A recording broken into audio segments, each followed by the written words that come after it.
He didn't even look up from his desk. That was the part that cut the deepest. Not the words, not the sneer that followed, but the fact that the foreman at Hargrove Ranch never once lifted his eyes from his paperwork when he said it.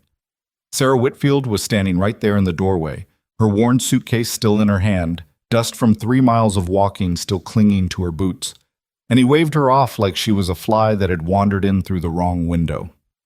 "We don't hire women who can't keep up," he said, "especially not ones built like you." He said it loud enough for the 3 ranch hands behind him to hear. One of them laughed, not a big laugh, just a short, ugly sound, like a coin dropped on a wooden floor. But it was enough. Sarah stood there for 1 full second, then she turned and walked back out into the sun. If this story already has you feeling something, stay with me. Subscribe to this channel right now and hit that notification bell so you never miss a single story we bring you. And while you're at it, drop a like and leave a comment telling me what city or country you're watching from. I want to see exactly how far this story travels. Now let's get into it.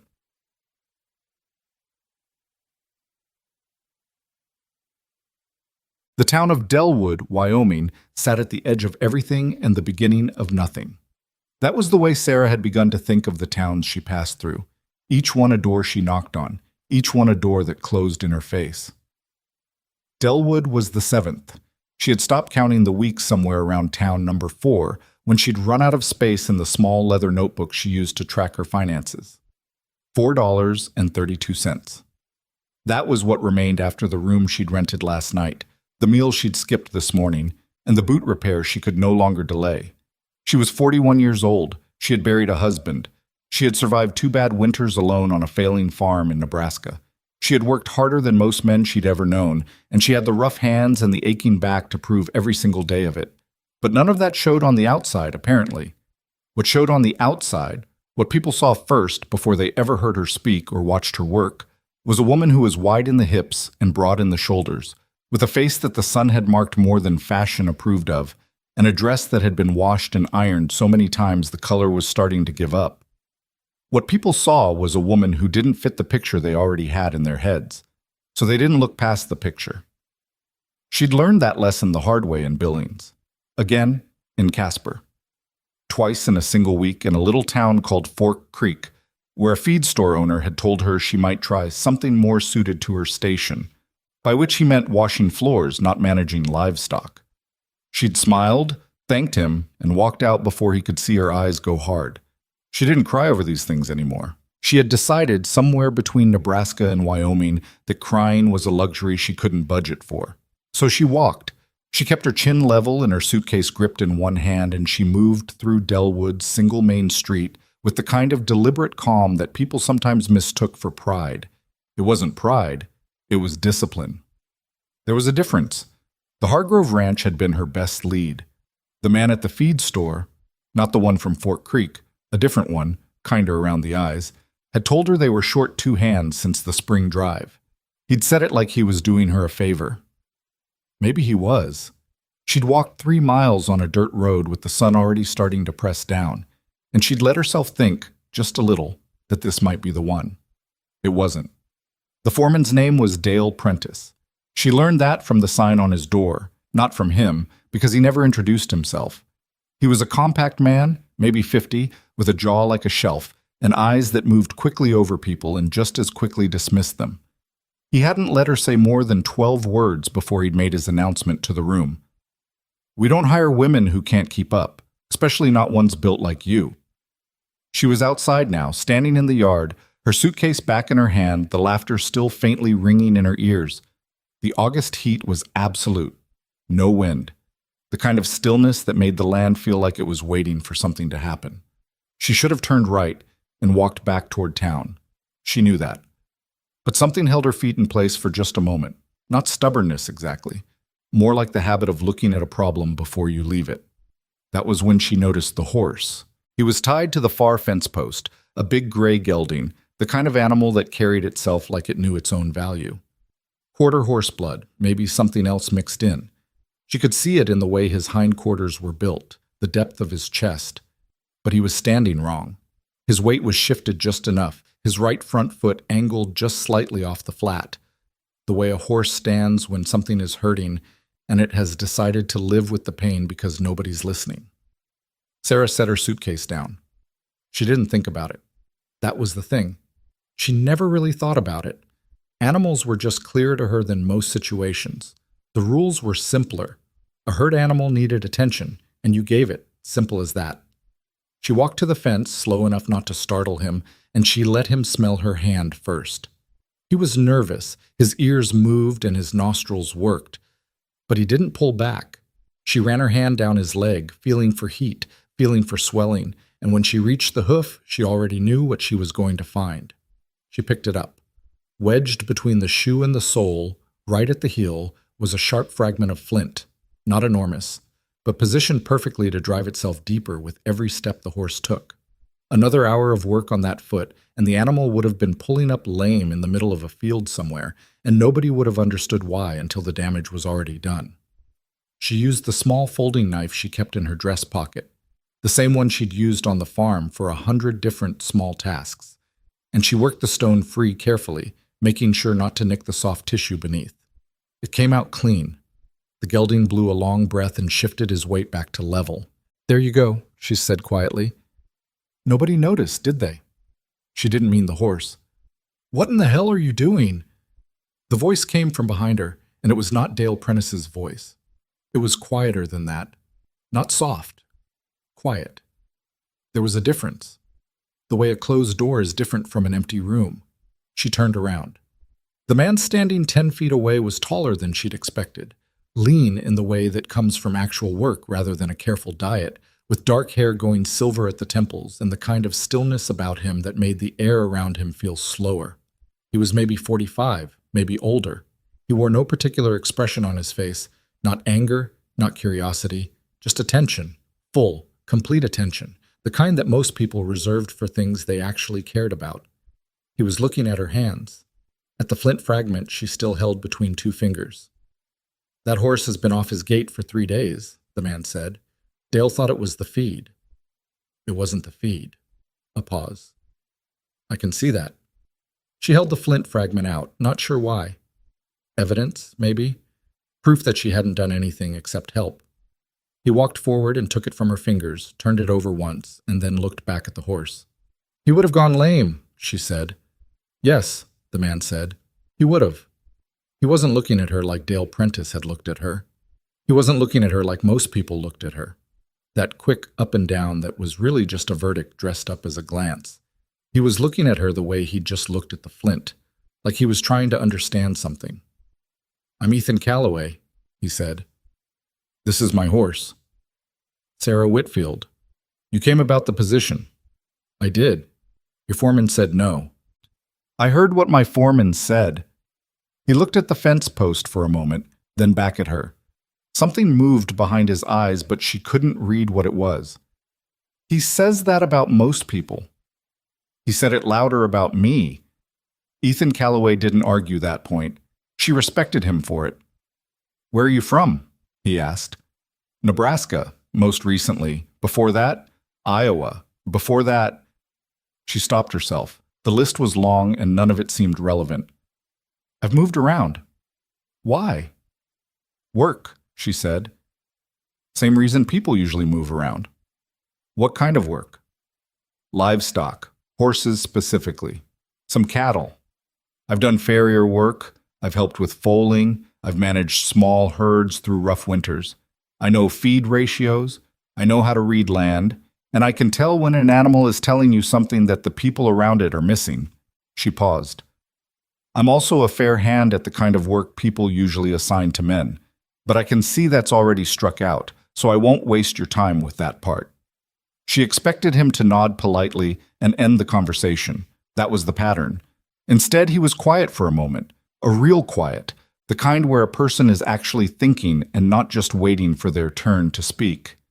She'd learned to tell the difference. "I'm not going to offer you a job," he said finally. There it was. She reached for her suitcase. "But I'd like you to come out to my ranch." She stopped. "Excuse me?"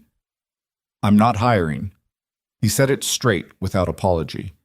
"But I'm asking. There's a difference." He glanced back at the gray gelding, then at her. I've got a situation out there I need eyes on. Good eyes. The kind that notice things other people don't. He paused. I'll pay you fair for the day. If it turns into more, we'll talk about more. Sarah looked at him for a long moment. She was trying to find the angle, because there was always an angle. She'd learned that too. She looked for the smirk that wasn't quite hidden, the particular way a man held himself when he was offering something he intended to take back. She didn't find it. What kind of situation, she asked. The kind I'd rather show you than describe. The practical part of her brain, the part that had kept her alive through 2 bad winters and 7 rejections and $4.32, was running the numbers. She had nowhere to be. She had nothing waiting back in Delwood except a rooming house she could barely afford. A day's pay, honestly offered, was more than she had. And there was something about the way he'd said, I'm asking, that she hadn't been able to set aside. How far is the ranch? 8 miles south. You have a horse for me, or am I walking? He almost smiled. She saw it, just the edge of something crossing his face and then pulling back, like a curtain moving in wind and then going still. I've got a horse. She picked up her suitcase. Then let's go. The ride to the Callaway Ranch took a little over an hour, and they spent most of it in silence, which suited Sarah fine. She'd never been a person who needed conversation to fill space. Silence, she had found, was where you learned the most about a place. The way the land changed, the way the grass thinned or thickened, the way the creek they forded was running low, and what that said about the summer. The horse Ethan had given her was a sorrel mare with a kind eye and a smooth trot, and Sarah felt some of the tension she'd carried all morning begin to loosen slightly. Not disappear, just loosen. She watched Ethan ride ahead of her, not far, maybe 20 feet, and she studied him the way she studied animals, the way he sat, the way his hands held the reins with pressure but not force. You could tell a lot about a person from how they handled a horse. A man who fought his horse usually fought everything. A man who pushed too hard got a hard response. Ethan Callaway rode like someone who had learned to make requests instead of demands, and his gray gelding, the same one she'd helped in the yard, moved smoothly underneath him, already walking easier. You always this quiet? He asked, without turning around. Mostly, she said. Good, he said. Ranch is quiet. People who can't handle quiet usually leave before winter. She filed that away without responding. The Callaway property came into view gradually, the way honest places usually did. Not a grand arrival, just a slow revelation. Fencing first, then the dark line of a tree break, then the house itself, which was large but not showy. The barn was bigger than the house, which she took as a good sign. People who prioritized the barn over the house usually had their values straight. There were 2 men visible as they rode in. Young men, both of them. One fixing a fence post and one carrying a bucket of something toward the smaller outbuilding. They both looked up when she and Ethan rode in, and both of them had that same frozen moment of processing. The unexpected person, the unfamiliar face. And then the one with the bucket put it down and walked over. This is Caleb, Ethan said. He's been with me 3 years. Caleb, this is Sarah Whitfield. Caleb was maybe 20, with a wide-open face, and the particular quality of someone who had not yet decided whether to be suspicious of things or curious about them. He looked at Sarah, then at the suitcase tied to her saddle, then back at her. You going to be staying? He asked. Not rude, genuinely uncertain. Day's work, Sarah said. That's all I know. Caleb nodded like that was a reasonable answer. Okay. Ethan dismounted and someone came from the barn to take his horse, and Sarah dismounted herself. She didn't wait to be helped down, which she could see registered somewhere in Ethan's expression without him making a show of it. She untied her suitcase. There's a room off the kitchen, Ethan said. It's small. It was the cook's room before. He paused. Before she left. I'm not a cook. I'm not asking you to be one. He said it plainly. It's just a room. You'll need somewhere to put your things. She looked at him. He was already looking at the barn. Come on, he said. I'll show you what I've got. The barn was cool and smelled of hay and horses and the particular ancient warmth that old wood holds onto through every season. Sarah's eyes adjusted from the bright outside, and she took stock automatically. 12 stalls, 8 occupied, The tack room on the left, the feed room on the right, and a young horse in the far corner that was making her nervous from 20 feet away. There, Ethan said. She already knew. She walked toward the far stall and looked in. The horse inside was a bay filly, maybe 2 years old, with good bone and a frightened eye. She was pacing, not the lazy pacing of boredom, but the tight, controlled pacing of an animal that has learned that movement is the only way to manage fear. Her coat was good, her weight was reasonable, but she was sweating slightly along her neck despite the cool air of the barn. "How long has she been like this?" Sarah asked. 3 weeks, Ethan said. Caleb thinks she was spooked by something and never came down from it.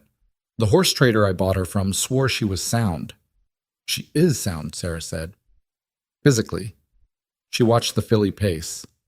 Something happened to her that she can't talk about. Can you do anything? Sarah was quiet for a moment. The filly paused in her pacing and looked at Sarah, really looked, in that direct animal way that made most people uncomfortable. Sarah held still and let the look land. "Give me time," she said. "I can't promise anything, but give me time with her." "How much time?" She turned away from the filly and looked at Ethan. "More than a day." He was watching her with that same complete attention he'd had in the Hargrove yard. No expression she could easily name. Just the quality of someone who was making up his mind about something difficult. "All right," he said. "All right, what?" "All right, stay." She waited for more terms, conditions, the usual structure. It didn't come. "I'll want wages," she said. "I'll pay you fairly. I want to work the horses, not just this one. If I'm here, I'm useful or I'm leaving." Agreed. And I need it understood.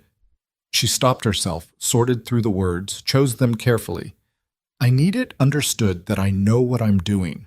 I don't explain myself twice. If someone questions my method in the middle of the work, I'll explain once. If they question it again, I'll ask you to handle it. Ethan looked at her steadily. "That's fair." "You said I'm asking, not I'm hiring." She met his eyes. "What does that mean exactly?" He was quiet for a moment. In the stall behind her, the filly had stopped pacing and was watching them both.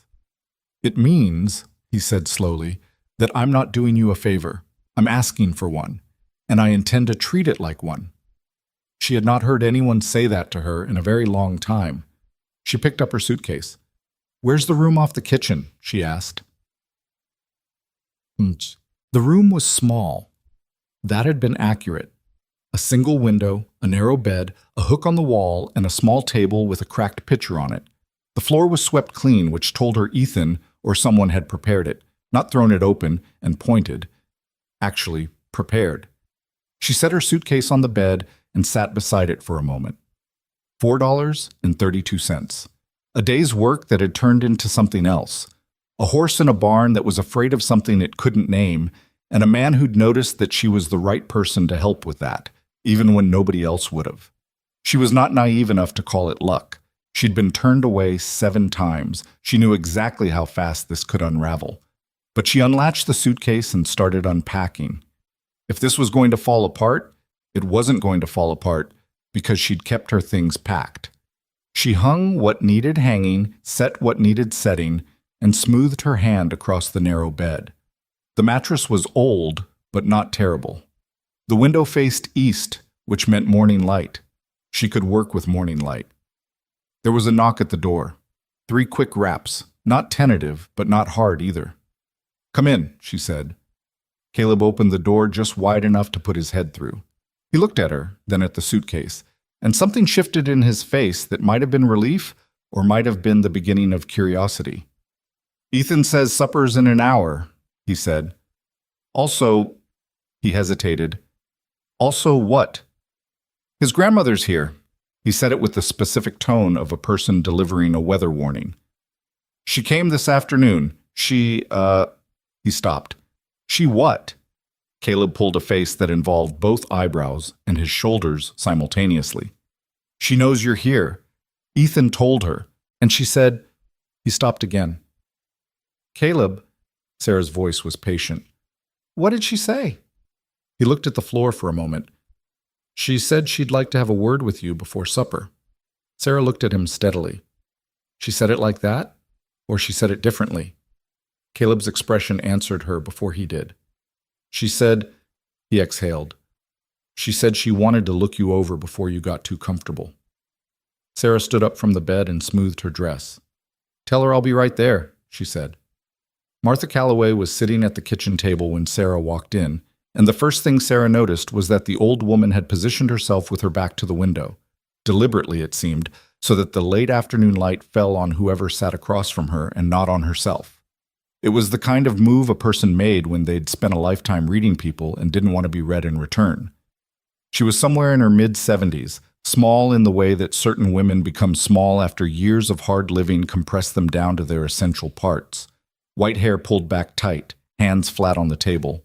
A face that had once been handsome and still carried the architecture of it, even underneath the deep lines, and the particular set of a mouth that had learned to hold things in.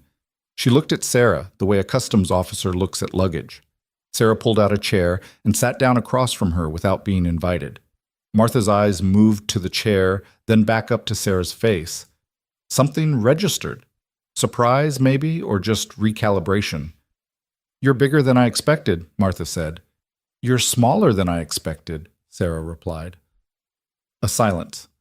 Not hostile exactly. More like two people finding the edges of each other. Ethan tells me you fixed his horse, Martha said. I removed a stone from his shoe. It wasn't complicated. He says you handled it before anyone asked you to. The horse was hurting. I noticed. Sarah folded her hands on the table. I tend to notice things. Martha looked at her for a long moment. So do I, she said. She stood up from the table, slowly, with the particular care of someone whose joints had opinions about the weather, and moved to the stove, where a pot was sitting that Sarah hadn't noticed. She ladled something into a cup without offering one to Sarah, and stood at the counter with her back half turned and said, How long do you intend to stay? I don't know yet. That's not an answer. It's an honest one. Martha turned to look at her over her shoulder. I've seen a dozen people come through this ranch in the past 10 years. People who needed work. People who said they'd stay through the season. People who made themselves useful long enough to get comfortable and then found reasons to leave when things got hard. She paused. Every one of them left Ethan short-handed at a bad time. I'm not going to tell you I'm different, Sarah said. You wouldn't believe me, and you'd be right not to. I've just arrived. You don't know me. No, Martha said. I don't. But you'd like to. Martha turned all the way around now. She looked at Sarah steadily, and Sarah held it without looking away and without making it into a contest. I'd like to know, Martha said carefully, whether you're going to be a problem. Probably, Sarah said. I usually am, for people who've already made up their minds about me. She paused. But not the kind of problem you're thinking. Martha set her cup down. She looked at Sarah for another moment, and then she said, not warmly, but with a certain blunt precision that Sarah found she could respect, Supper's at 6, don't be late. Ethan hates cold food, and he won't say so. She walked out of the kitchen. Sarah sat at the table alone for a moment, listening to the sound of the old woman's footsteps moving down the hall. Then she got up, found the plates without being told where they were, and started setting the table for 4 dead. Supper was a lesson in what people didn't say. Ethan sat at the head of the table and ate with the focused efficiency of a man who treated meals as fuel rather than events. Caleb sat across from Sarah and made 2 attempts at conversation that died in the air between them, not from rudeness, but from the weight of everything else in the room. Martha sat at the corner of the table and watched Sarah with the sideways attention of someone who wanted information but didn't want to appear to want it. Sarah ate and kept her eyes moving, not nervously, just attentively. The kitchen was large, which told her it had once been used for more people. The curtains on the windows were old but clean, ironed flat, which told her Martha had been maintaining things long after they needed to be maintained because maintaining things was how she kept order in the world. There were no photographs on the walls. There was a coat hook near the door with only 2 coats on it, which struck her as a detail that meant something she couldn't yet name. "The filly," Ethan said, without preamble. Sarah looked up. "What do you think happened to her?" "I don't know yet. Something scared her badly enough that her nervous system got stuck." Sarah set her fork down. "Animals can get trapped in a fear response the same way people can. The body remembers the danger even after it's gone. She's not crazy. She's just not been given a reason to trust that the danger is actually gone. Caleb was looking at her with open interest now. So what do you do about it? You go slow. You don't push. You let her learn, on her own schedule, that the thing she's afraid of isn't happening anymore. Sarah picked up her fork again. Most people try to force a frightened animal into behaving calmly. It doesn't work. You end up with an animal that performs calm instead of feeling it, and that's actually more dangerous. Caleb considered this. Is that different from people? Not much, Sarah said. Martha made a sound. It wasn't agreement exactly, more like the sound of someone who has heard something they didn't expect and didn't want to give points for. Ethan looked at his plate. Something in his jaw shifted and then settled, and he didn't say anything, and Sarah filed that away too. After supper, Caleb washed the dishes without being asked, which raised him several places in her estimation. Ethan disappeared toward the barn for what she assumed was a last check on the animals. Martha moved to the sitting room and Sarah followed her, not intrusively, just directly, the way she'd done everything since arriving. Martha was already in her chair when Sarah came through the doorway. I'm not interested in conversation tonight, Martha said without looking up. I'm not here for conversation. Sarah sat in the chair by the window. I just don't want to sit alone in that room and I don't want to make you feel crowded either, so I'll sit here and be quiet, if that suits you. Martha looked at her now. Why would I want company I didn't ask for? I don't know that you want it, but it seemed like you might be used to not having it, and that's different from not wanting it. The silence that followed was so complete that Sarah could hear the lamp on the table between them doing its small, steady work.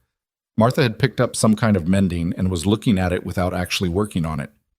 You've been alone a long time, Sarah said. Not a question. I've been managing, Martha said. That's not the same thing. Martha's hands tightened on the mending. You've been here 6 hours. I'd appreciate it if you'd keep your observations to yourself for a little while longer. Fair enough. They sat in silence. Sarah watched the window. Martha didn't actually do the mending. Outside, somewhere near the barn, she could hear Ethan moving around, the occasional sound of a horse shifting in a stall, and the ordinary sounds of a ranch settling into its evening. After 20 minutes, Martha said, to the mending, not to Sarah. My husband died 22 years ago. My son, Ethan's father, died 8 years after that. She paused. I moved out here to help Ethan keep the ranch running after his parents were gone. That was 11 years ago. I told myself it was temporary. Sarah waited. It stopped being temporary, Martha said, and started being just the way things were. She looked up then, and her eyes were clear and dry and completely without self-pity, which was somehow more painful than if they hadn't been. I'm not telling you that because I want sympathy, Martha said. I'm telling you because I want you to understand that I've watched this ranch become everything Ethan has. It's all he has. And I will not allow anyone to come in here and make things harder for him than they already are. I understand, Sarah said. Do you? Yes. Sarah held the old woman's gaze. I've lost things too. I know what it looks like when a person's whole life is sitting in one piece of land. Martha studied her. Your husband? 3 years ago. The farm didn't survive him. Martha nodded once, slowly. Not warm, but something had moved in the room, some small adjustment in the temperature between them. Don't be late for breakfast, Martha said. And that was the end of the conversation, apparently, because she looked back down at her mending and actually started working on it this time. What? Sarah was up before dawn. That was just habit. A body trained by years of farm life to wake when the dark started thinning, before the light arrived, in that particular early hour when everything felt suspended and unreal. She dressed quietly, took her jacket from the hook, and went to the barn. The filly was awake too. She was standing still for once, watching the doorway when Sarah came through it, and there was something different in her eye. Not calm, not yet, but the specific alertness of an animal that had registered a familiar presence. Sarah had only been there one evening, but apparently one evening was enough to become familiar. She didn't go into the stall. She just stood at the stall door and leaned against the frame and let the filly look at her. The horse's nostrils worked. Her ears moved forward, then settled. I know, Sarah said quietly. I don't know what happened to you either, but I'm not going to make it worse. She stood there for a long while, not doing anything, just being present in the way that animals understood and most people forgot was even an option. The barn was still and cool and smelled like every barn she'd ever known. And for a moment she let herself feel the particular exhaustion of having started over so many times that the starting over itself had become the routine. 7 towns, 7 closed doors, and then a man who'd said, "I'm asking instead of I'm hiring," and she still wasn't sure what to do with that. She heard boots on the barn floor behind her and didn't turn around. "She's quieter," Ethan said. "She's just getting used to me." He came to stand beside her at the stall door, and they both looked at the filly for a moment. He was holding 2 cups of something, coffee, it turned out, when he held one toward her without asking if she wanted it. She took it. "Martha talked to you last night," he said. "She did." "What did she say?" Sarah considered this. "She made sure I understood what this ranch means to you." A pause. "That sounds like her." "She loves you," Sarah said. "She just doesn't have a soft way of showing it anymore." Ethan's hand shifted around his cup. "She never had a particularly soft way of showing it, even before." He paused. "She raised me after my parents died. She was—" He stopped, started again. "She did what needed doing. That's the way she approaches things." "So do you." He looked at her. "You didn't ask me what I looked like," Sarah said. "You didn't ask about my age or whether I'd been married or whether I had references. You watched me handle a horse for 3 minutes and then you made a decision." She looked at her coffee. "That's someone who approaches things by doing what needs doing." He was quiet for a moment. "It could have been a bad decision." "Could have been," she agreed. "Is it?" She looked at the filly, who was still watching them both with that alert stillness. "Ask me in a month." The first week at the Callaway Ranch moved the way hard work always moves, fast and slow at the same time. The days were long, and the evenings were short, and Sarah fell into the particular rhythm of useful labor that she had always found to be the closest thing to peace she could reliably access. She worked with the filly every morning, always before the others were moving, always alone. Progress was not dramatic. Progress was the filly stopping her pacing for 10 minutes the first day, then 15 the second. Progress was the horse allowing Sarah to put a hand on her neck on the 4th day without flinching. Progress was quiet and small and invisible to everyone who wasn't paying close attention, which meant it was invisible to almost everyone, except Ethan. He watched without making a show of watching, and he didn't comment, and she appreciated both things. Caleb she took to immediately. He was young and sometimes reckless. Twice in the first week she caught him about to do something with the cattle that would have gone badly, but he was not proud in the way that made men unteachable. When she told him to stop, he stopped. When she explained why, he listened. On the 3rd day, he started asking questions before he acted, which was the most progress a 20-year-old ranch hand could make in 3 days, in her experience. On the 5th day, she heard the sound that changed everything. She was coming back from the east field when she heard it, a high, desperate sound from the direction of the lower pasture, and the shouts that followed it, and the particular pitch in Caleb's voice that meant something had gone genuinely wrong. She was already running before she'd made a conscious decision to run. The ditch was at the low end of the property, where the land dipped and the spring runoff had cut a gully over the years, 6 feet deep in places, steep-sided, and slicked with mud from the rain 2 nights before. The cow at the bottom of it was a big Hereford, half on her side, one leg twisted beneath her, and she was struggling with the blind panic of an animal that doesn't understand why it can't get up. Caleb was above her with a rope around the cow's neck, pulling, or trying to, because the mud was taking his footing and the angle was wrong and the cow was fighting the rope, which meant she was driving her leg harder against the mud with every effort. Another ranch hand Sarah hadn't learned the name of yet was at the other side, also pulling. "Stop," Sarah said. Caleb looked up. His face was red, his boots were halfway to his knees in mud. "She's stuck. I know she's stuck. Stop pulling." Sarah was already down the ditch bank, sliding the last 3 feet on her boots in one hand, getting mud on everything. She didn't care. "You pull that rope any harder, and she'll break the leg she's got bent under her. Then you're not getting her out at all." Caleb let the rope go slack. The other man did the same, watching Sarah with the particular expression of a person who is not sure whether to be relieved or offended. Sarah crouched beside the cow's head and put one hand flat on her neck, not gripping, just pressing. Steady, firm, the pressure of presence. The cow's eye was wide and white-rimmed and showing fear in every direction, but the struggling slowed just slightly with the contact. "Easy," Sarah said, and didn't say it again because saying it twice would have been for her own comfort and not the cow's. She looked at the leg. The angle was bad, but the bone was intact. She could tell from the way the animal's weight was distributed, the way the leg was bent rather than buckled. What was keeping the cow down was the mud suction and the angle and the sheer exhaustion of fighting for the past however many minutes Caleb had been trying to rope her out. "Caleb," she said, "come down here." He slid down. He was looking at her with an expression she couldn't name. Not quite trust, not quite skepticism. Somewhere in between, which was honestly where most useful things lived. "Put your hands here." She guided him to the cow's flank. Not pulling, just pressure. Even pressure, like you're holding something still. He did it. His jaw was tight and he was breathing hard, but he did it. Sarah moved to the leg. She worked the mud carefully around it, clearing the suction, using her hands and then her knife, the same folding knife from her pocket, to break the seal the mud had created below the hoof. The cow shifted. The leg came free a few inches. "Now," Sarah said, "we don't pull. We guide. There's a difference. Ready?" Caleb nodded, and she could see something changing in his face, the argument going out of it. It took another 23 minutes. It was not graceful.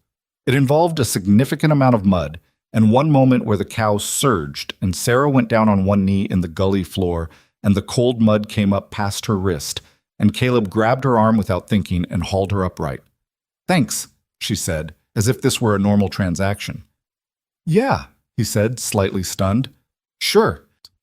When the cow finally came up out of the gully, not pulled, guided, her own legs finding purchase one at a time while they supported and steadied and didn't force, she stood at the top and shook herself and walked off toward the fence line with the absolute indifference of livestock that have already forgotten what just happened. Caleb stood in the mud and looked at Sarah. "How did you know the leg wasn't broken?" he asked. "The way she was carrying her weight, the angle of the bend."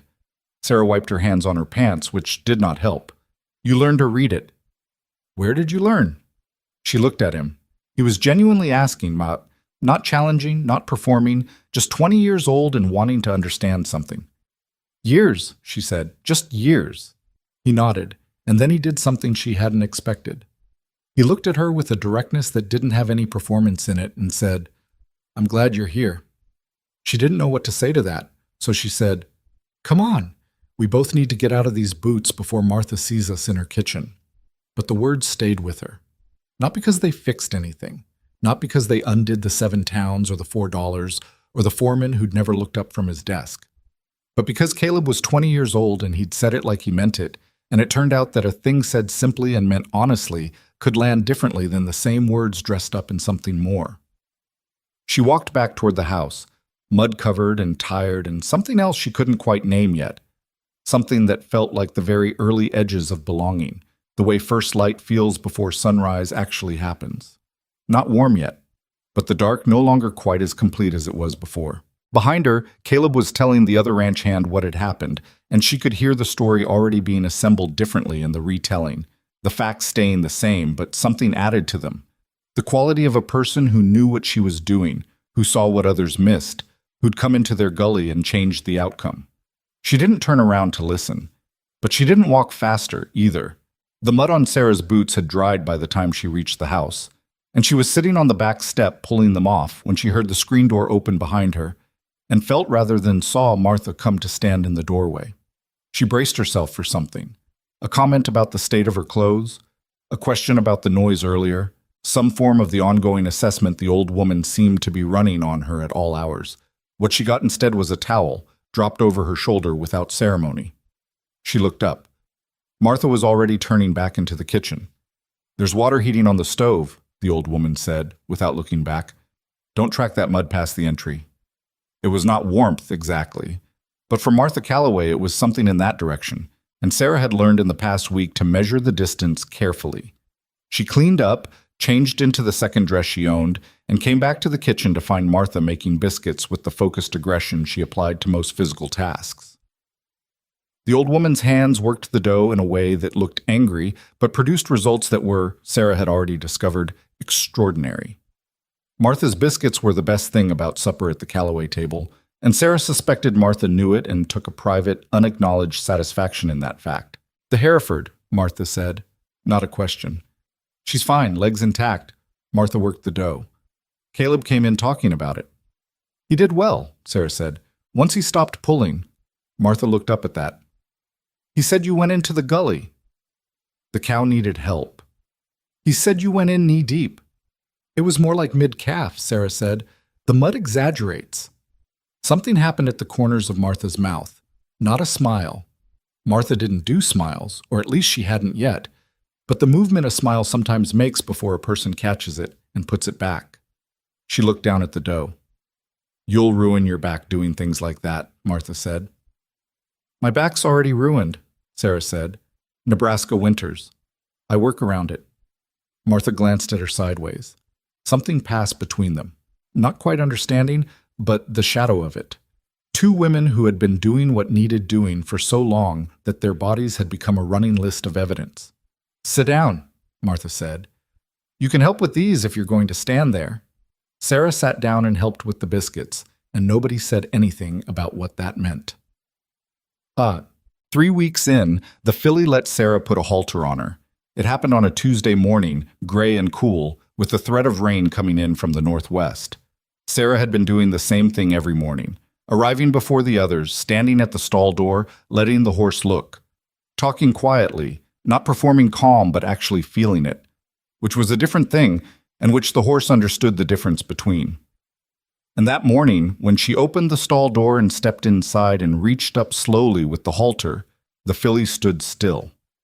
She didn't like it. Her ears went back and her weight shifted, and there was a trembling along her neck that said every instinct was arguing against this. But she stood still. Sarah buckled the halter and stepped back and let the filly process what had just happened. She stood there with the lead rope loose in her hand, no pressure, no direction. Just, "Here. It's done. You're all right." The filly blew a long breath and her ears came forward again. "That's it," Sarah said quietly. That's all it was. She heard the barn door and looked over her shoulder. Ethan was standing at the entrance to the aisle with his coffee watching. He'd been doing that more, appearing quietly at the margins of whatever she was working on, not intruding, just watching. It had stopped unnerving her sometime in the second week. Now it felt like something else, though she hadn't named it yet and wasn't sure she wanted to. "She let you halter her," he said. "Today she did." "How much longer before she's rideable?" Sarah considered. "Depends on what happened to her. If it was one bad incident, maybe a month. If it was a pattern," she paused, "longer, maybe longer than you'd want to wait." Ethan came down the aisle and stopped at the stall. He looked at the filly with the expression she'd seen him use on his land, a kind of sober assessment that didn't flinch from what it found. "She cost more than I should have paid. Most things worth having do." He looked at her. She was looking at the horse and didn't change that. "The north fence line needs work before fall," he said, after a moment. "I'm taking Caleb out there tomorrow. It's 2 days of riding, maybe 3. I'll manage things here." "I know," he said. "That's not—" He stopped, started differently.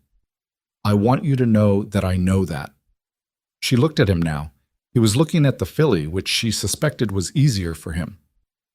"All right," she said. "I'm not good at—" He stopped again. Ethan Calloway, she had discovered, was a man who started sentences he couldn't finish when the sentences were about anything other than work.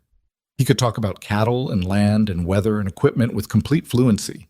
Anything that required the additional territory of what he actually felt about things, that was where the language ran out. "You don't need to be good at it," she said. "I understood." He looked at her then, quickly, as if checking to see if she was being kind at the expense of being honest.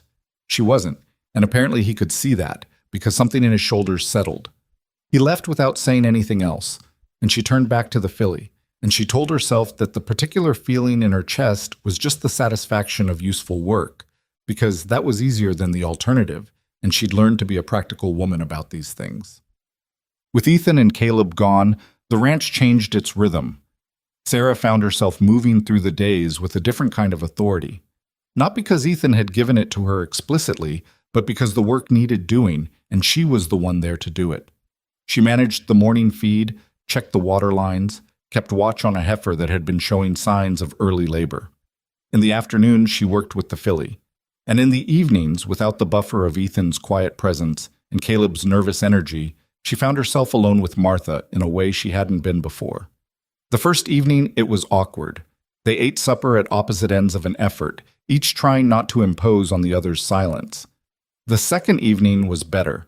Martha told her, without being asked, that the curtains in the sitting room had been her daughter-in-law's, Ethan's mother, and that she'd kept them because she couldn't find any reason to change them, and also because she liked the color. And she said this last part as if she expected to be challenged on it. Sarah said the color was good and meant it, and Martha nodded and changed the subject. On the third evening, 4 days after Ethan and Caleb had left, something happened in the kitchen that Sarah had not prepared for. She had found, in the back of the pantry, a tin of dried apple slices. She had made a simple apple cake. Nothing elaborate, just the kind of thing that came together in an hour, and made the kitchen smell like something had lived there for a long time. She hadn't thought much about it. She'd simply been hungry for something warm and sweet, and the ingredients were there. Martha came into the kitchen while it was still in the oven. She stopped in the doorway. Something crossed her face, fast, private, the kind of expression that comes before a person has time to compose themselves, gone in a second. But Sarah had seen it. "What is that?" Martha asked. "Apple cake. There were dried apples in the back of the pantry. I should have asked before using them." "No." Martha's voice was odd, off its usual register. "No, it's fine." She went to her chair at the table and sat down and picked up the mending she'd been carrying back and forth between rooms for a week, and she didn't say anything else.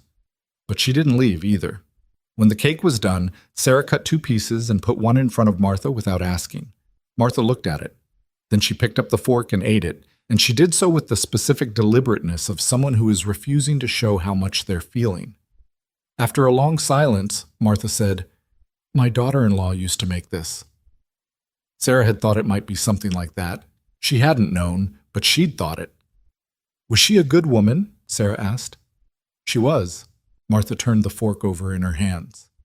"She was better than this family deserved, honestly. Better than I let her know while I had the chance." She paused. "I was not an easy woman to have for a mother-in-law." "I believe that," Sarah said. Martha looked at her sharply, and it was the first time, the absolute first time in 4 weeks, she laughed.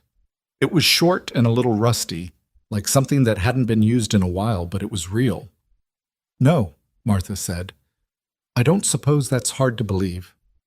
They sat with the cake and the quiet, and Sarah thought about how some silences are empty and some silences are full, and how you could spend a long time around a person before you understood the difference. Martha Calloway's silences were full to the edges. The woman had been carrying so much for so long that the weight of it had changed her shape, the way rivers change the shape of rock. Not dramatically, just steadily, over more time than anyone noticed. "How long did you pretend?" Sarah asked. She said it gently, but she said it. Martha looked at her. "That everything was fine," Sarah said. "That you were managing, that you didn't need—" She stopped. "Let it sit there." Martha put her fork down. She looked at the table for a long moment. Outside, the wind was picking up, the first real push of it from the northwest that had been threatening for days. The lamp between them moved slightly. "Ethan needed me to be strong," Martha said finally. "After his parents died, he was—" She stopped, collected herself. "He was 12 years old, and everything he had was gone. And I was his grandmother, and I was the only thing left. So I was strong. For 11 years. For 11 years." She said it flatly, not for sympathy, just as a fact. "That's a long time to be strong for someone else," Sarah said. Martha looked at her, and her eyes were clear, as they always were, but there was something moving behind them that she wasn't as successful at controlling tonight. The apple cake was doing something to her defenses that Sarah hadn't planned and wasn't taking any credit for. I'm tired, Martha said. The words came out with the quality of something that had been held under pressure for a very long time. I am so tired. Not of the ranch, not of Ethan. I would do every day of it again. She paused. But I'm tired of pretending that I'm not. Sarah didn't say anything for a moment. Then she said, You don't have to pretend around me. Martha looked at her steadily. Why not? Because I don't need you to be strong. I can carry my own weight. Sarah paused. And occasionally I can carry some of yours, if you'll let me. Martha was quiet for a long time. The wind outside pushed against the house, and the house held, the way old houses do. Not easily, but reliably. When Martha finally spoke, her voice was different, lower, stripped of the management she usually applied to it. I don't know how to do that, she said. Let someone carry something. I know, Sarah said. It's hard. You can practice on me. Martha picked her fork back up. She ate another bite of cake. She didn't say anything else about it, and Sarah didn't push. But something had been said, something that couldn't be unsaid, and that would settle into the space between them and change what it was. Ethan and Caleb came back on the evening of the third day, trail dirty and quieter than usual, with a story about a section of fencing that had been worse than expected. Caleb came in talking immediately, the way young people do when they've been too far from noise for too long. Ethan came in the way he always came in, by degrees taking stock of the space before he committed himself to it. He looked at Sarah first. She was at the stove because she had started cooking supper when she heard the horses in the yard. And she didn't comment on that or explain it, just handed him a cup of coffee when he came to the doorway and told him the heifer had delivered clean and both animals were fine. Something in his face did something complicated. Thank you, he said. She did the hard part, Sarah said. I just watched. He stood in the doorway for a moment longer than necessary.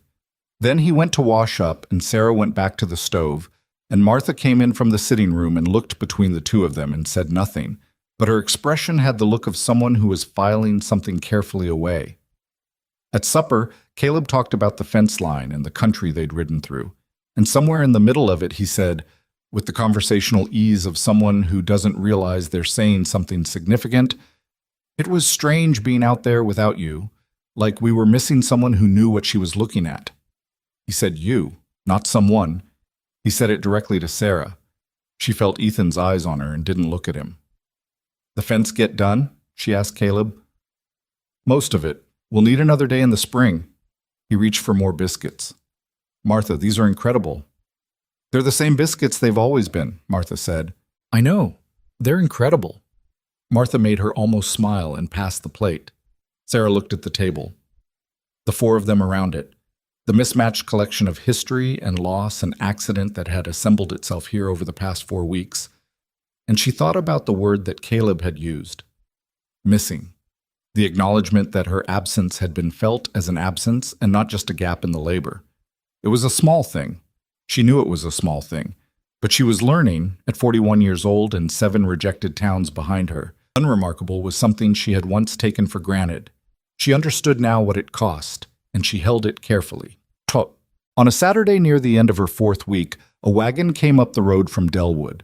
Sarah was in the yard when it came, working with the filly on the lead, walking her in circles, building the muscle memory of cooperation. She saw the wagon before she heard it, a cloud of dust rising on the south road, and she didn't think much of it until it got close enough to see the driver. Dale Prentice, the foreman from Hargrove Ranch, the man who had waved her off without looking up. He pulled up at the gate, looked out at the yard, and saw Sarah holding the lead rope of a horse that was, for the first time, walking calmly beside a human being. He looked at her for a long moment with an expression that was hard to read from a distance. She walked the filly to the fence, tied the lead rope to the post, and walked to the gate. "Mr. Prentice," she said. He had the decency to look uncomfortable. "Miss Whitfield." He turned his hat in his hands, an unconscious gesture, she thought, not a calculated one. "I came to see Calloway. Is he around?" "He's in the barn." Prentice didn't move immediately. He looked at the filly, who was standing calmly at the fence post, and he looked at Sarah, and she could see him doing some internal arithmetic that wasn't coming out the way he'd expected. That's the Bay filly, he said. Calloway's been trying to settle her for weeks. Nobody could get near her. She needed time, Sarah said. Not force. Prentice turned his hat again. He opened his mouth, closed it, and then looked at her with something that might, in better light and with more optimism, have been called honesty. I was rude to you, he said. What I said in front of those men, you were, Sarah said. She didn't make it easier for him, but she didn't make it harder. Ethan's in the barn, first stall on the left. He nodded, got down from the wagon, walked toward the barn without looking back at her. She went back to the filly and stood beside her, one hand on the warm neck, watching the barn door. The filly leaned into her hand slightly. Not dramatically, not the way it happened in stories. Just a small shift of weight, the quiet animal expression of something close to trust. Sarah thought about the 7 towns. She thought about Dale Prentice's voice saying the words he'd said with the certainty of someone who'd never been wrong because he'd never had to be. She thought about the way it felt to be measured by a glance and dismissed by a category, and how that particular kind of erasure accumulated until you started to wonder if you were really there at all. She thought about Caleb saying you instead of someone. She thought about Martha's rusty laugh in a kitchen that smelled like apple cake. She thought about Ethan handing her coffee before dawn in a cold barn. Both of them looking at a frightened horse, neither of them saying anything about the fact that they were, in some quiet and still unnamed way, beginning to trust each other. The filly breathed steadily under her hand. A month ago, this animal had been trapped in a fear she couldn't name, pacing the perimeter of a stall because movement was the only way she knew to manage what she was carrying. Sarah knew something about that. She knew something about learning to stand still, too. Dale Prentice stayed in the barn with Ethan for nearly 40 minutes. Sarah didn't try to listen. She worked the filly on the lead rope and let the conversation happen without her, which was the right thing to do. And also, if she was honest, the harder thing. She had been dismissed by that man in front of witnesses, and she had walked away without a word, and she had lived with the specific weight of that for weeks. There was a part of her that wanted to know what was being said in that barn. There was a smaller, quieter part that understood it wasn't her business to know. The filly was walking well today. Better than yesterday, better than the day before. The progress had that particular quality of things that grow without announcing themselves. You looked away for a week, and suddenly the distance between where you started and where you were was real enough to measure. When Prentice came out of the barn, he walked to his wagon without looking at the house, but he paused at the gate. He turned and looked at Sarah across the yard, a straight, level look, no performance in it. I told him, Prentice said, that you were the best I'd seen with an animal in 20 years of working ranches. Sarah held the lead rope and looked at him. I wanted you to know I said it, he said, not because it fixes anything, just because it's true. He climbed up into the wagon and drove back down the south road, and Sarah watched the dust until it settled, and she thought about how an honest thing said too late was still an honest thing, and how that counted for something even when it didn't count for everything. Ethan came out of the barn and stood in the yard. He looked at the wagon disappearing down the road and then at Sarah. He told you? She said. He told me. Ethan walked toward her. He stopped about 6 feet away, which was the distance he maintained when he was about to say something that cost him something. She'd noticed the pattern. I want to tell you something, too. She waited. When I came out of the Hargrove yard that morning, he said, I'd been in there to ask Dale about a piece of equipment. I heard what he said to you, through the window. He paused. I followed you out because of what I heard. She looked at him. You followed me out. I would have found some reason to speak to you regardless, but what he said... Ethan stopped. His jaw worked briefly. I've heard that tone before. My whole life I've heard that tone used on people who couldn't argue back. I don't have patience for it. You could have said so at the time. I could have, he said. I didn't handle it the right way. She thought about this. You gave me work. I gave you a chance. That's different. He looked at her steadily. You gave yourself the work. She didn't know what to do with that exactly, so she turned back to the filly and ran her hand down the horse's neck, and the filly stood easy, and after a moment she heard Ethan walk back to the barn, and she stood there in the yard with the sun on her back, thinking that some conversations left you fuller than when they started, and this had been one of those. The community gathering in Delwood happened on the first Saturday of September. and Sarah almost didn't go. It was Martha who told her about it. In the practical, logistical way Martha communicated most things, saying that there would be a gathering at the town hall, that Ethan always went because it was expected, that supplies needed ordering, and it was efficient to do it the same day. Nothing about whether Sarah should come. Nothing about whether it was a good idea. Just the facts of it, laid out like tools on a workbench. Sarah made her own decision. She'd been in Delwood exactly once since arriving at the ranch, to send a letter to a woman in Nebraska who'd been a neighbor and deserved to know she was all right.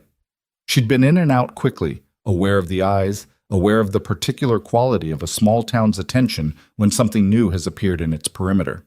She had not introduced herself to anyone. She had not tried to explain herself. She went to the gathering because she was tired of hiding.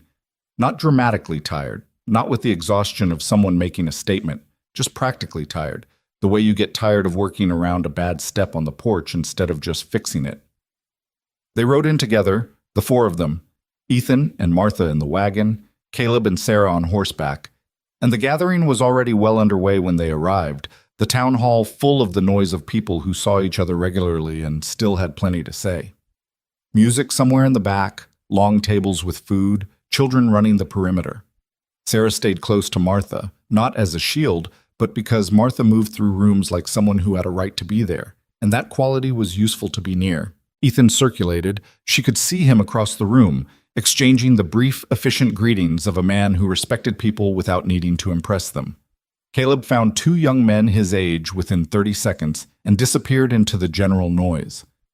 For the first half hour, things were ordinary. Then a woman named Clara Hendricks introduced herself.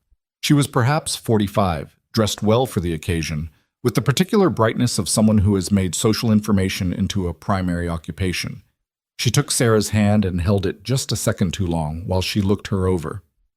"So you're the woman out at the Callaway Ranch," Claire said pleasantly enough. "I work there," Sarah said. "Sarah Whitfield." "Whitfield?" Clara turned the name over. "You're a widow?" "I am."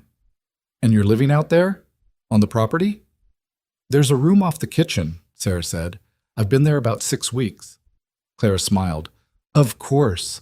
She moved on quickly to someone else, and Sarah watched her go and understood exactly what had just happened. The information had been gathered. The conclusion had already been drawn. The only question was the rate of distribution. Martha appeared at her elbow. "I saw that," she said quietly. "It's fine." "It is not fine," Martha said, with the flat precision of someone who has raised the fine/not fine distinction to an art. "Clara Hendricks has been the engine behind more damage in this county than most of the weather." She paused. "Stay near me." "Martha." "I said stay near me." And she moved forward into the room with the particular authority of a woman who had been in this county for decades and knew every social texture of it. And Sarah followed, partly because Martha had asked and partly because she was genuinely curious what the old woman intended. What Martha intended, it turned out, was to introduce Sarah to every person in that room who was worth knowing, by which Martha meant everyone who actually ran things. Not the people who talked, but the people who decided. The feed store owner. The woman who managed the county's emergency water supply. The doctor. The school teacher who also served as the unofficial moral compass of the community because she was 63 and had seen everything and could not be shocked into silence. Martha introduced Sarah as the woman who saved Ethan's filly and his Hereford, and probably would have saved his fence line too if he'd taken her with him. Not as a worker, not as a boarder, as someone who had done things worth knowing about. Sarah watched the introductions land and thought about the particular power of being vouched for by someone who had earned their authority the hard way and spent it deliberately. But the room had its own weather, and by the time supper was laid out, she could feel the shift. She didn't hear the words directly. She heard the altered quality of silences nearby, the way conversations changed pitch when she was within range, the particular social sound of a story spreading. She caught fragments. Widow, living out there, unchaperoned. What kind of woman? Does Ethan know what people are saying? And she recognized each one as a brick in something being built against her. She kept her face neutral and her posture steady, because the alternative was to give the story what it needed to grow, which was a visible reaction from her. Ethan found her near the food table. He'd heard something too. She could see it in the set of his shoulders, the particular stillness of a man containing an irritation that was looking for a direction. "Don't," she said quietly, before he could speak. He looked at her. "Whatever you're about to do," she said. "Don't." People are saying things that aren't true. People say things that aren't true every day. If you react, it becomes a bigger story, not a smaller one. He looked across the room. She could see him working it, weighing it, not liking it. "I don't like standing by while I know." She looked at him directly. "But this is my problem to manage, not yours." He looked at her for a moment with something in his eyes that she couldn't name and didn't try to. Then he nodded, once, and stepped back, and she appreciated that more than she would have appreciated any alternative. She got through the evening. It wasn't comfortable, but she'd been uncomfortable before, and she knew how to stand in it without falling. The ride back to the ranch was quiet. Martha sat in the wagon with her hands folded and her face unreadable, which meant she was thinking very hard about something and hadn't finished yet. Caleb, oblivious to the specific texture of the trouble, talked about a horse race that had been organized for the following month and whether his gelding had a chance.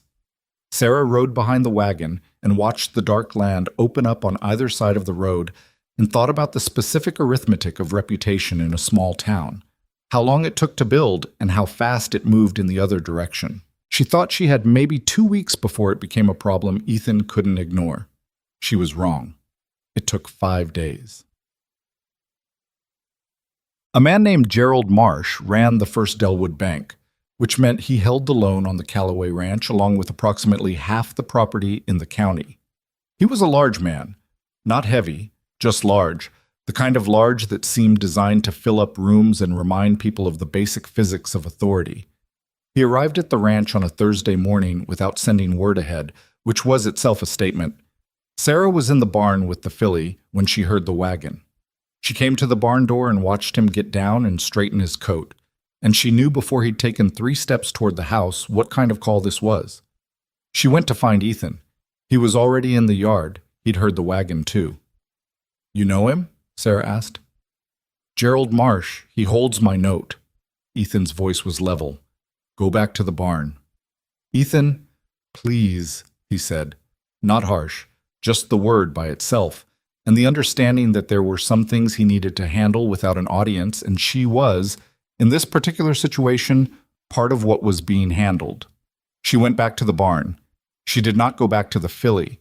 She stood near the barn door where she could see the yard, because she was a practical woman, and practical women gathered information when it was available. Marsh spoke to Ethan for a long time. She couldn't hear the words, but she could hear the shape of the conversation, the long passages from Marsh, the short responses from Ethan, the particular rhythm of a man being told something he hadn't asked to be told. She saw Ethan's posture change, not collapse. Nothing about Ethan Callaway collapsed, but tighten, the way a fence post tightens in the ground when pressure is applied at the top. Marsh got back in his wagon after about 20 minutes and drove away, and Ethan stood in the yard alone for a moment before he turned and walked to the barn. His face when he came through the door told her most of what she needed to know. "He wants to call in the loan early," Ethan said. The words landed like something dropped from a height. "On what grounds?" she asked. "On the grounds that the family's reputation—" He stopped. His jaw worked. "On the grounds that having an unmarried woman living on the property is—" He couldn't finish it.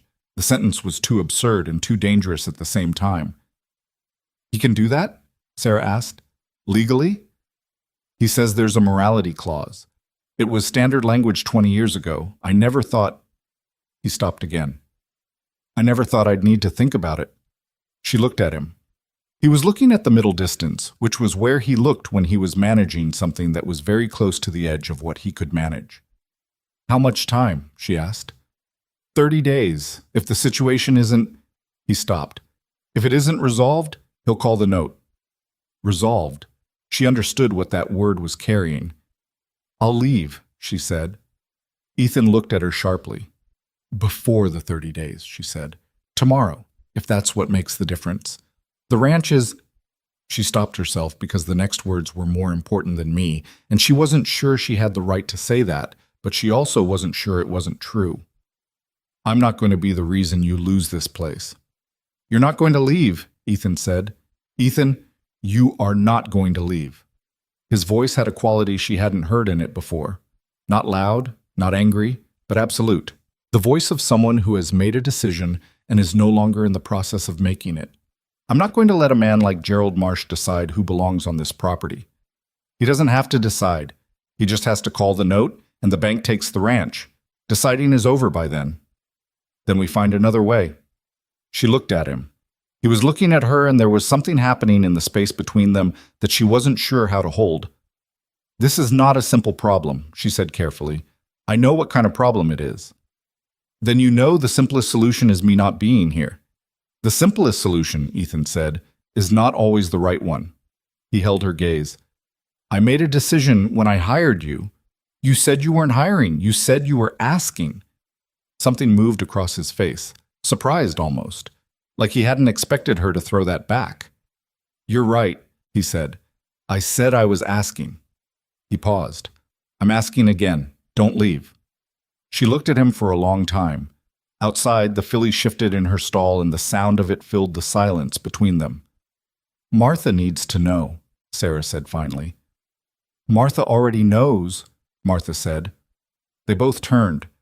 The old woman was standing at the barn door with her arms crossed, and her expression set in the particular way it set when she had already run the numbers and was waiting for everyone else to catch up. I was in the garden, Martha said. I heard the wagon. I saw Marsh's face when he left. She looked at Sarah. You're thinking about leaving. I'm thinking about what's practical, Sarah said. You're thinking about running, Martha said, dressed up as practicality. I know because I've done it myself, and it looked exactly like what you're doing right now. Sarah opened her mouth, and then didn't say what she'd been about to say. You told me, Martha said, taking 3 steps into the barn, that I could practice letting someone carry something. You said that to me in my own kitchen. She stopped 6 feet away. I am telling you, both of you, that we are not going to solve this problem by giving up the thing we're trying to protect. She looked at Ethan.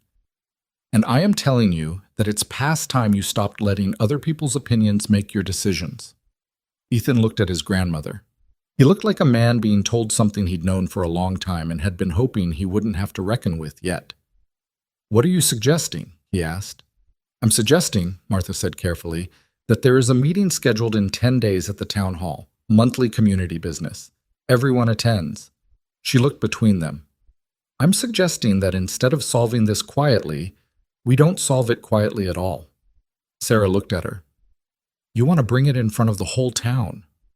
I want Gerald Marsh to have to say what he said to Ethan in front of every person in this county who knows us. She paused. I want him to say it while the people whose animals you've helped are standing in the same room. That could go badly, Sarah said. Most things worth doing can go badly, Martha said. That's not a reason to not do them. The barn was quiet except for the horses breathing and the particular patient sound of old wood in afternoon heat. Sarah looked at Ethan. He was looking at his grandmother with an expression she had never seen on his face before. Something that was not quite love and not quite grief, but was made of both, compressed into something too dense to name simply. All right, he said, to Martha first, and then to Sarah. All right. Sarah thought about 7 towns. She thought about the practiced calm she'd learned to wear like a coat, the way she'd trained herself to walk away without showing what the walking away cost. She thought about $4.32, and a man who hadn't looked up from his desk, and a horse that had been herding in plain sight and nobody had noticed. She thought about what Martha had said, running dressed up as practicality. She looked at the filly, who was standing at the stall door watching all 3 of them with the calm that had taken 6 weeks of patient, consistent presence to build. The horse had learned that standing still was possible, that the fear was not the end of the story. I'll be at the meeting, Sarah said. Martha nodded once and walked back out of the barn, and the sunlight swallowed her, and Sarah stood in the cool of the barn and understood that some decisions didn't feel like decisions at the moment you made them. They felt like the only thing you could have done when you finally stopped running long enough to see clearly. Ethan stayed in the barn a moment longer. Sarah, he said. She looked at him. He opened his mouth and for once didn't run out of language. "Whatever happens at that meeting," he said, "I want you to know that I meant what I said. You gave this ranch something it didn't have before." He paused. "You gave me something I didn't know I was missing." She held that. She didn't deflect it, and she didn't make it smaller than it was. "Let's get through the meeting first," she said. He almost smiled, the edge of it, the same way she'd seen it the first day. "Fair enough," he said, and walked out into the light. She turned back to the filly. The horse put her nose over the stall door and breathed warm air against Sarah's hand, and Sarah stood there with 10 days between her and whatever the town of Delwood was going to decide about her, and she did not feel calm, exactly, but she felt steady. There was a difference. She'd learned that too. The 10 days between Marcia's visit and the town meeting were the strangest Sarah had experienced since arriving at the ranch. Not because anything dramatic happened, but because nothing did. And the waiting had a weight to it that ordinary work couldn't quite displace. She worked. That was the only answer she had for anxiety, and it had served her adequately for 41 years. She worked the filly every morning, and the filly rewarded her by becoming, day by day, something close to a horse that trusted the world. She helped Caleb repair the water trough on the east side of the property. She patched 2 sections of the kitchen garden fence that had been losing the argument with the wind for longer than anyone had addressed. She cooked when it was practical, not as a performance of domesticity, but because food needed making and she was there and capable of making it. Martha watched all of this with the sideways attention that had become familiar over 2 months, and said very little, which Sarah had learned to read as a form of approval. When Martha had concerns, she stated them directly and without decoration. Silence meant she was satisfied, or at minimum not dissatisfied, and in Martha's economy those amounted to roughly the same thing. Ethan was quieter than usual. He moved through his days with the focused efficiency she recognized. She'd seen it when he was managing something that required all his resources and he was rationing carefully. He didn't talk about the meeting. He didn't talk about Marsh or the loan or what would happen if the town came down on the wrong side of things. He just worked, and she worked alongside him, and some evenings they sat on the porch after supper and didn't say much, and that was its own kind of conversation. On the 8th night, he said, "Are you afraid?" She thought about that honestly. "Of what the town thinks?" "No." She paused. "Of what happens to this place if it goes badly?" "Yes." He was quiet for a moment. "The ranch isn't—" He stopped, started differently. "When I was 12 years old and my parents were gone and Martha showed up with her 2 bags and her hard face and her complete refusal to fall apart, I decided that the land was the thing. That if I kept the land, I kept everything, all of it. The connection to them, the proof that their life meant something, the—" He stopped again. His voice had gone rough at the edges. "I've been making every decision for 20 years based on that." She waited. "I think I was wrong," he said. "Not about the land. The land matters. But I made it into the only thing, and that wasn't right." "What changed?" she asked, though she had some idea. He looked at the dark yard, at the outlines of the barn, and the fence line and the tree break to the north. "You fixed my horse," he said, "without being asked, without any reason to. You just saw something that needed doing and did it." He paused. "I'd forgotten that people did that." She didn't say anything for a moment. The night was cool, and the stars were the particular density they got in late September, thick enough to make you aware of the sky as a thing with depth to it. "People disappoint you enough times," she said, "and you stop expecting them not to." "Yes." "And then occasionally one of them doesn't." "Yes," he said again. She looked at the stars. "I spent 6 weeks before I got here being told I wasn't worth looking at properly. After the 3rd or 4th time, you start to wonder if they're right. They weren't. I know that now." She paused. "I knew it then too, but knowing something and feeling it are different things. You can know something all day long and still wake up at 3 in the morning not sure." He turned to look at her. She could feel it without turning herself. "You wake up at 3 in the morning not sure?" he said. "Occasionally." "Me too," he said. It was such a small thing to say, such a plainly human thing. She turned and looked at him, and he was looking at her, and neither of them said anything for a long moment, and the night did what nights do, which is hold space for the things that are true but haven't been spoken yet. "Whatever happens at that meeting," Sarah said, "I want you to know that these 2 months have been—" She stopped herself, sorted through the words, chose the right ones. "I came here with $4 and a suitcase and nowhere to go. I want you to know what that means. What it means that you said I'm asking instead of something else." Ethan was quiet for a moment. "You said ask me in a month." "I did." "It's been 2 months." "It has." "So," he said carefully, "was it a bad decision?" She looked at him steadily. "No," she said. "It wasn't." He nodded once, slowly, and looked back at the yard, and she looked back at the stars, and they sat there until the night got cold enough to make the porch impractical. The morning of the meeting, Sarah was up before anyone. She dressed in the better of her 2 dresses. The one she'd worn to the Hargrove Ranch on the day everything began, which had been washed and pressed since, and had recovered most of its dignity. She did her hair with more attention than usual, not because she was trying to be something she wasn't, but because she understood that appearances were part of the argument she was going to be making, and she was not too proud to acknowledge that. Martha was in the kitchen when she came out. The old woman was already dressed, in a dark blue dress Sarah had never seen her wear before. Her hair was up properly, her posture was the straightest it ever got, and there was a particular light in her eyes that Sarah had come to recognize as Martha Calloway preparing for combat. She looked at Sarah. Sarah looked at her. "You look fine," Martha said. "So do you," Sarah said. "I know," Martha said, and poured the coffee. They rode into Delwood in the afternoon, all 4 of them, and the town hall was already filling when they arrived. Sarah walked in beside Martha, and she felt the room change when she entered it. Not dramatically, not all at once, but the way a room changes when something people have been talking about in its absence is now present in it. Eyes moved, conversations adjusted. She kept her face neutral and her pace steady, and she took a seat near the middle of the room because sitting in the back was a signal she refused to send. Gerald Marsh was at the front, talking to 2 other men. He saw them come in. His expression didn't change, which told her he had prepared for this.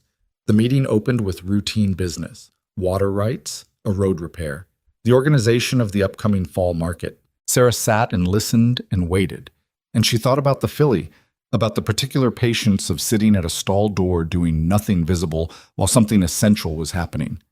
She thought about how the hardest skill she'd ever learned was not any physical thing she could do with her hands or her knowledge of animals. The hardest skill was learning to be still while the situation developed around her. When the routine business was done, Marsh stood up. He was good at this. She gave him that. He had the voice of a man who had been the largest person in most rooms he'd entered and had learned to use the space his size created. He spoke about the community's standards, about the importance of reputation in a county where credit and cooperation depended on trust. He did not say Sarah's name. He said the situation at the Calloway Ranch and concerns that have been raised and the appearance of propriety, all the polished language of a man who is doing damage without touching anything he could be held directly responsible for. Ethan stood up when Marsh finished. "I'd like to respond," he said. Marsh gestured graciously, as if he were being generous. Ethan turned to face the room. She watched him do it, watched him look at the people he'd known his whole life, the faces that had been the landscape of his entire existence, and she could see the effort it cost him to do the next thing, which was to be honest in public, which for a private man was its own kind of courage. "I brought Sarah Whitfield to this ranch because she saw something everyone else missed," he said. "She fixed my horse when nobody else had noticed he was hurting. She saved a cow from that lower ditch. She settled a filly that 3 different men had given up on." He paused. "She has worked every day on my property with the skill and the integrity of someone who has spent a lifetime learning how to do hard things well." Marsh started to speak, and Ethan continued over him without raising his voice. "What Gerald is referring to is the fact that a widow lives in the room off my kitchen. That room has a lock on the door. My grandmother, who has lived on this property for 11 years, is in the house at all times." He looked at Marsh directly. "If that arrangement concerns the bank, I'd like to know the specific clause in writing that makes it grounds to call a loan that I have never missed a payment on." The room was very quiet. Marsh opened his mouth. Before he could speak, Caleb stood up. Sarah had not known he was going to do this. Caleb was 20 years old, and he stood in that room with both his youth and his certainty visible and not apologizing for either one. I want to say something, he said, to the room generally. I want to say that I've worked for Ethan Calloway for 3 years and I've worked alongside Sarah Whitfield for 2 months, and the difference she's made to that ranch is something I see every day. He paused. He was nervous. She could see it in his hands, but he didn't sit down. I would have lost that cow in the ditch. I was pulling the wrong way and I would have broken her leg and I didn't know it. Sarah knew. She came down into the mud, and I mean it was mud up to your knees, and she fixed it. He looked around the room. I don't know what that has to do with propriety. I just know what I saw. He sat down. His ears were red. There was a moment, and then the school teacher Sarah had met at the gathering, 63 years old, seen everything, could not be shocked, stood up from her chair near the window and said, in a voice that carried the particular authority of someone who never raised it, I'd like to know when this community decided that a woman's capability was less important than whether people were comfortable looking at her. A murmur went through the room. Because, the school teacher continued, I have been watching this community make that decision for 60 years, and I will tell you directly that we have lost more good people to that particular judgment than to any drought or any winter I can name. She sat back down. Martha stood up. She did it slowly, with the care her joints required, and the room watched her the way rooms watch people who have accumulated enough history that their presence carries weight. I am Martha Calloway, she said, which everyone knew, but she said it as a statement of position rather than introduction. I have lived in this county for 30 years. I have buried a husband and a son. I have run a ranch alongside my grandson for 11 years, and I have managed this family through things that would have broken most people twice. She paused. Her voice was steady. I am telling this room that Sarah Whitfield is not a situation. She is not a complication. She is not an appearance of impropriety. She said the last 3 words with the particular precision of someone handling something they find distasteful. She is the first person in 11 years who sat in my kitchen and talked to me like I was a human being who was allowed to be tired. Her voice did not break, but it came close, and the room felt that proximity. She is family, and I will not sit quietly while this community discusses her like a problem to be managed. She sat down. The silence that followed was the kind that happens when something true has been said in a room that was prepared for something else. Sarah stood up. She hadn't planned exactly what she was going to say. She'd thought about it for 10 days, and she'd come to the conclusion that planned speeches were for people who had something to hide. She had nothing to hide, so she stood up and said the thing that was true. I came to Delwood with $4 in a suitcase, she said. I had been turned away from 6 other towns before this one. Not because I couldn't do the work. I can do the work. You have 3 people in this room who have told you that directly, and they're not people who say things they don't mean. She looked around the room. She looked at Clara Hendricks, who had the grace to look away. She looked at Gerald Marsh, who did not. I was turned away because people looked at me and made a decision before they had any information, before they asked my name, before they watched me do anything at all. She paused. That is the only thing I have ever done wrong in this county or any other. I have looked like something people decided they'd already seen before. She let that sit for a moment. Ethan Calloway did something I had not encountered in a very long time, she said. He watched me for 3 minutes and made a decision based on what he actually saw. He called it asking instead of hiring, and at the time I didn't entirely know what the difference was. She paused. I know now. The difference is that hiring is a transaction. Asking is a choice. He chose to see me when that was not the easier option, and everything that has happened on that ranch since, the filly, the cow, the fence, all of it, came from that choice. She looked at Marsh. You want to call that a threat to community standards. I would like the community to decide whether those are the standards it actually wants. She sat down. The room was quiet for a moment, and then the doctor who Martha had introduced her to at the gathering stood up and said that in his professional opinion, the health of a community depended on the quality of its judgment about people, and his judgment was that this room had heard enough to make an informed decision. The feed store owner said he'd been in this county 25 years, and he knew decent people from indecent, and he knew which category he was looking at. A woman near the back said her daughter had watched Sarah manage a frightened horse in the street 3 weeks ago, and had talked about it for a week because she'd never seen someone so patient with something that was afraid. Gerald Marsh stood up once more. He looked at the room, really looked at it, at the faces turned toward him, and he understood the arithmetic. Sarah could see the moment he understood it. His jaw tightened. The bank's concern, he said carefully, was for the reputation of its clients. If the community is satisfied that the situation is, he paused, appropriate, then the bank has no further action to take. He sat down. It was not an apology. It was not a reckoning. It was a man retreating to higher ground and calling it a position. But it meant the note would not be called, and the ranch would not be lost, and sometimes the mechanism of justice was less important than its outcome. Ethan looked at Sarah across the room. She looked back at him. Neither of them smiled, because the moment was too large and too complicated for smiling. But something passed between them that was cleaner and more real than anything that had been said out loud. They rode home in the dark, and nobody said much for the first mile.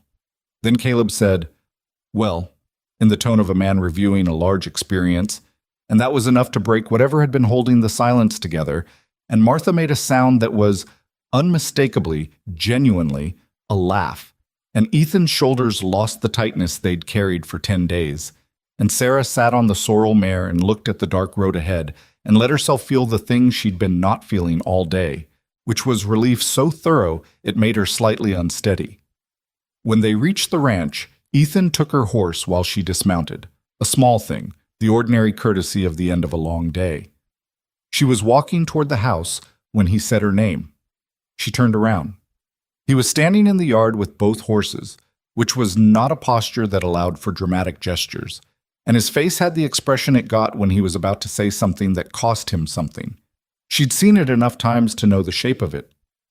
"I have been thinking," he said, "about asking you something, for several weeks." She waited. "I've been putting it off because I didn't know if it was—" He stopped. The horses shifted and he steadied them automatically. "I didn't want it to seem like I was asking for the wrong reasons, because of the loan, or because of Marsh, or because it solved a problem." "What were you going to ask?" she said. He looked at her steadily. "To marry me." The night was quiet around them. The horses breathed. "I'm not asking because of the bank," he said. "I want to be clear about that. The bank is handled. The meeting is over. I'm asking because—" He stopped. And then he said the honest thing, which was the thing he was actually capable of when he stopped trying to be careful. "I don't want you to leave, not because of the work, not because of the ranch," he paused. "Because I wake up in the morning and the first thing I think about is what you're going to notice today that nobody else would have thought to look at. And that has been true for 2 months, and I don't think it's going to stop being true." She stood in the yard and looked at him. This difficult, quiet, decent man with a ranch that had been his whole life, and a grandmother who had loved him in the only way she knew how, and a 20-year-old ranch hand who had stood up in a room full of people and turned red but not sat down. She looked at the house with the east-facing window in the small room off the kitchen, the window that let in morning light. She thought about $4.32. She thought about 7 closed doors. She thought about the filly, who had been pacing a stall for weeks because she was trapped in a fear she couldn't name, until someone sat with her long enough and quietly enough that she learned the fear was not the whole story. "Yes," she said. He let out a breath. She hadn't realized he'd been holding it. "Okay," he said. "Okay," she said. He still had both horses, and she had nowhere particular to be, so she walked back over and took the sorrel's reins, and they put the horses up together, and Martha had the kitchen light on when they came in, and she looked at their faces and she nodded once, slowly, with the expression of someone who has been waiting for the rest of the world to catch up with what was already obvious. She didn't make a ceremony of it. She just said, "There's coffee," and poured 3 cups, and they sat at the kitchen table in the lamplight, the 3 of them, with the sounds of the ranch settling into its nighttime rhythms all around them. They were married 6 weeks later in November, when the land had gone quiet and the sky had the particular gray depth of approaching winter. It was not a large wedding. It was not, by any standard, a perfect one. Martha cried for approximately 4 seconds and then composed herself and pretended she hadn't, which everyone in the room understood was as close to weeping with joy as Martha Calloway was capable of, and they honored it accordingly. Caleb dropped the ring at the critical moment and had to retrieve it from under a chair, which he did on his hands and knees with his face the color of a sunset, and Sarah had to bite the inside of her cheek not to laugh. Dale Prentice came. He sat near the back and didn't say much, but he was there, and Sarah understood what it cost a man like that to show up to something like this. And she nodded at him when their eyes met, and he nodded back, and that was the end and the entirety of what needed to be said between them. The winter that followed was hard, the way Wyoming winters are hard, without apology and without schedule.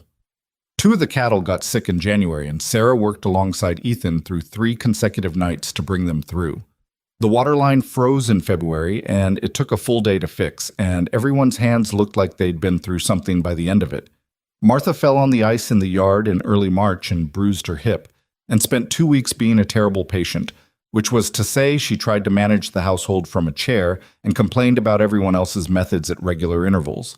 And Sarah managed this by agreeing with her on the small things and gently ignoring her on the large ones, which was the only approach that worked. Spring came the way it always came, not as an event, but as a gradual accumulation of evidence. The mud, first, then the particular quality of the light in the mornings, then the first real warmth, the kind that got into the ground, and the filly moving in the paddock with the loose, easy stride of an animal that had forgotten there was ever anything to be afraid of. Sarah built a garden that spring. It was not a remarkable garden. She had never claimed to be a particularly gifted gardener, but she dug it herself in the ground south of the house, in a spot that got good light, and she planted what would grow in Wyoming soil in short seasons, and she tended it with the same patient attention she gave everything, not expecting perfection, not pretending problems weren't there, just showing up every day and doing what the day required. Martha watched the garden grow with the sideways attention that had never really changed. One afternoon in June, she came out with 2 cups of coffee and sat on the old stump at the garden's edge without asking if Sarah wanted company, and they sat there together in the afternoon light and didn't need to say much, because 2 women who have sat in enough hard silences together develop a language for the easier ones. "You're going to need to thin those carrots," Martha said. "I know," Sarah said. "I keep putting it off." "That's not like you." "I know that too." Martha sipped her coffee. "You're happy," she said. Not quite a question. Sarah looked at the garden, the imperfect, uneven, real and living garden, with the carrots that needed thinning, and the tomato stakes that weren't quite straight, and the corner where the beans had decided to go their own direction entirely. "Yes," she said. "I am." Martha nodded. "Are you?" Sarah asked. The old woman was quiet for a moment. The June air moved through the grass, and the horses were visible in the paddock, and the ranch sat around them the way it always had. Not perfectly, not without problems, but with the deep reliability of a place that had decided to endure. "I am," Martha said. And then, with the half-smile that had become, over the months, a real and actual smile when she felt like giving one, "Don't make a thing of it." Sarah looked at the garden and didn't make a thing of it. And the afternoon held all of them. The old woman on her stump, the horses in the paddock, the man in the barn who woke up every morning wanting to know what his wife would notice today, and the woman who had arrived with $4 in a suitcase and the worn-down discipline of someone who had stopped expecting to be seen. She had been searching, without quite knowing it, for the thing that had nothing to do with being hired or approved or measured against some standard she'd never agreed to. She had been searching for the particular ordinary miracle of being known, not perfectly, not without friction, but truly the way only time and shared work and honest silence can accomplish. She had found it in a ranch yard with a stone in a horse's shoe, and a man who said, "I'm asking," like those 2 words meant something different from everything she'd heard before. They did. It turned out they did.